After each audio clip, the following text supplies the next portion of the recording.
이번 코로나19의 전 세계 유행은 코로나 바이러스가 가지고 있는 낮은 염증과 무증상 전파의 특징이 주 원인이지만 아무래도 교통의 발달이 가장 큰 이유가 아닌가 합니다.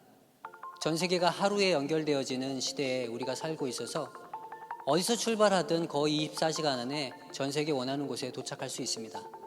인류 역사 안에 이런 획기적인 교통의 발달이 있었던 시대가 있었는데 그것은 아마도 16세기일 것입니다.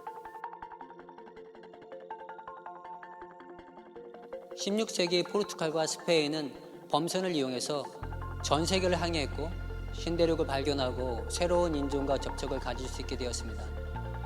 16세기가 되어서야 인류는 아프리카, 아시아, 중동, 유럽, 그리고 아메리카의 모든 대륙을 연결하는 시대를 맞이합니다. 이런 인류의 교류는 새로운 생태학적 변화를 맞이하게 됩니다. 그것은 바로 바이러스의 전파로 시작되었습니다.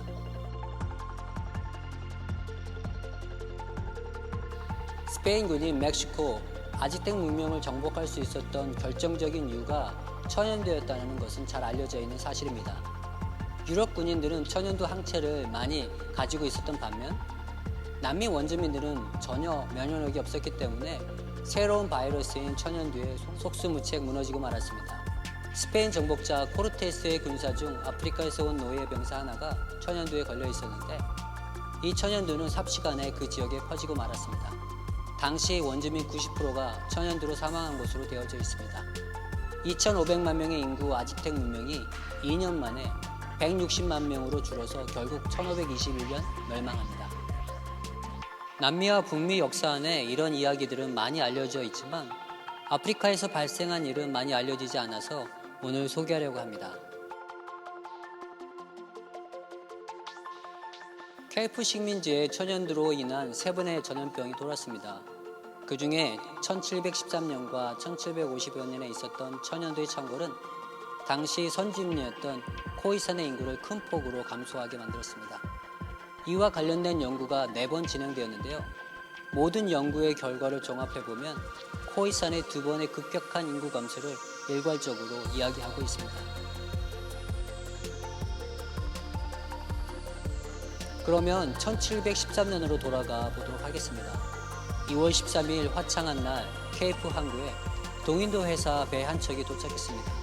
겉으로 보기에는 여느 배와 다를 바가 없었지만 그 배 안에는 천연두 환자가 탑승해 있었습니다.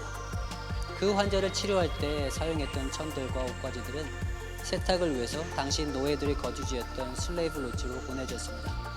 아울러 선원들도 하선을 해서 정착민과 교류를 가집니다. 그리고 몇 주 후에 노예 안에서 천연두가 나타나기 시작합니다. 8명의 노예가 천연두로 사망하고 맙니다. 2월에 시작된 천연두는 6월에 케이프 전 지역으로 확산되어 갑니다. 이 천연두의 피해는 백인 정착민에게도 상당한 피해를 주어서 모든 농업을 중지해야 했습니다. 급하게 바타비아, 지금의 자카르타에서 약품과 물품을 지원받아 전염병은 진정되었지만 당시 백인 정착민의 인구 4분의 1의 사람들이 목숨을 잃었습니다. 이 천연두는 코이산에게도 점차 확산되었는데 백인 정착민의 부근에 거주하고 있었던 코이산은 백인 정착민보다 더 큰 피해를 입게 됩니다.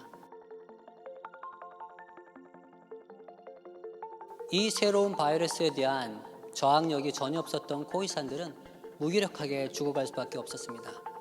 이 전염병은 한 부족 전체를 죽음으로 몰아넣고 그 질병을 피해 도망간 코이산들은 다른 부족에 의해서 죽임을 당하기도 했습니다.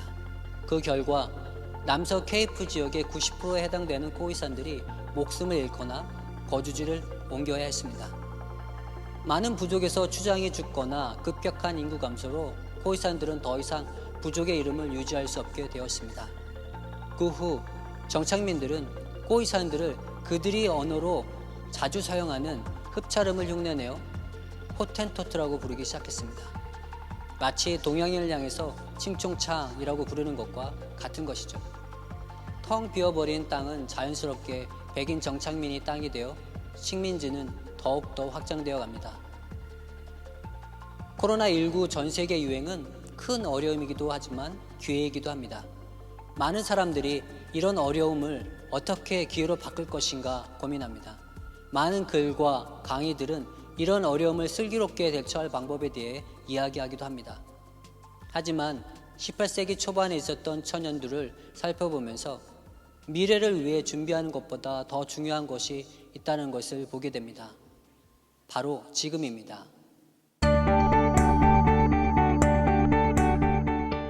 나는 지금 무엇을 하고 있는가입니다.